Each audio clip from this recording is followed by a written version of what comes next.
The man at the altar was Lucian Vale, a 36-year-old billionaire who owned hotels, technology companies, and a seaside estate.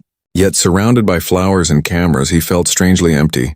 His bride, Celestine Harrow, was elegant, wealthy, and connected to the city's most powerful family. Everyone told Lucian he was lucky, but something inside him had been uneasy for months. Then the little girl appeared.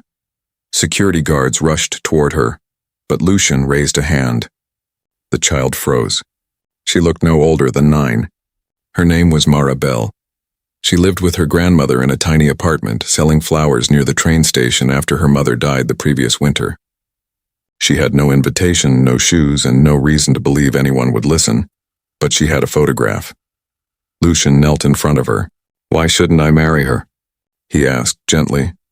Mara looked at Celestine, fear flashing across her face. "Because my mother told me to find you if anything happened to her," the crowd murmured. Celestine's smile vanished. Mara unfolded the photograph. It showed a younger Lucian beside a woman at a charity shelter. He remembered her immediately. Ilara Bell, Mara's mother. 15 years earlier, when Lucian was struggling to build his first company, Ilara had fed children at a homeless shelter and given away her own meals. One rainy night, Lucian had promised to return and help the people who had helped him survive. On the back of the photograph were 6 faded words. "Lucian knows what she did to us." Lucian's blood ran cold. Celestine stepped forward. "This is absurd. Someone put that child up to this." Mara shook her head. "My mother was scared of you." A sharp silence fell over the garden. Lucian turned toward Celestine. "What does she mean?" Before she could answer, her father, Garrick Harrow, stepped in. He claimed Ilara had been fired from their family for stealing money, and called Mara's story an attempt to extort a wealthy man. Guests whispered as cameras rose. Lucian could feel his perfect wedding becoming a public scandal. But he had learned something in business. When someone was too eager to control the story, there was usually another story underneath. He asked Mara about her mother's belongings. She mentioned an old metal box beneath her grandmother's bed. Lucian left the unfinished wedding and drove with Mara across the city. Celestine followed, furious. Inside, Mara's grandmother handed Lucian the box. It held medical records, letters, receipts, an old Harrow estate badge, and a sealed envelope with his name on it. Ilara's letter explained everything. Years earlier, Ilara discovered Garrick was moving money from Lucian's charitable foundation into private accounts. When she threatened to expose him, she was fired and threatened. Her messages to Lucian were intercepted, and later she learned Celestine knew about the theft too. Ilara kept the evidence, hoping Lucian would someday uncover the truth. The final page contained a sentence that broke him. "Lucian, I never wanted anything from you. I only wanted my daughter to grow up knowing that one honest person can still make a difference." Lucian sat silently, holding the letter against his chest.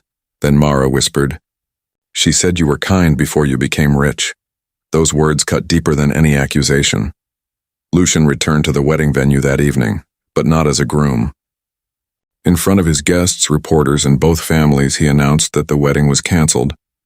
Garrick shouted. Celestine cried and called Mara a liar. Lucian calmly handed the evidence to his attorneys and ordered an independent investigation. Weeks later, investigators proved Ilara right. Millions had been stolen, employees bribed into silence, and Celestine had chosen her family's power over the truth. The Harrow empire began to collapse, yet Lucian did not celebrate. He visited Mara and her grandmother every Sunday. He paid for her grandmother's care but never called it charity. He called it keeping a promise. He established a foundation in Ilara's name to provide housing, education, and meals for struggling families. And Mara changed too. The barefoot girl became the first child in her family to attend a private school. Whenever people asked about the day she stopped the wedding, she answered, "I wasn't brave. I was just keeping a promise to my mother." Years later, Lucian stood beside a small stone memorial bearing Ilara's name. Mara, now a confident young woman, placed white roses at its base. Lucian looked at her through tears. "Your mother saved me twice," he said. "The first time when I was poor in ways money couldn't fix. The second time when she stopped me from marrying a lie." Mara smiled. "She always said people are richest when they have someone to protect." The wind moved softly through the trees. For the first time in years, Lucian felt no emptiness. He had once believed his greatest fortune was measured in billions.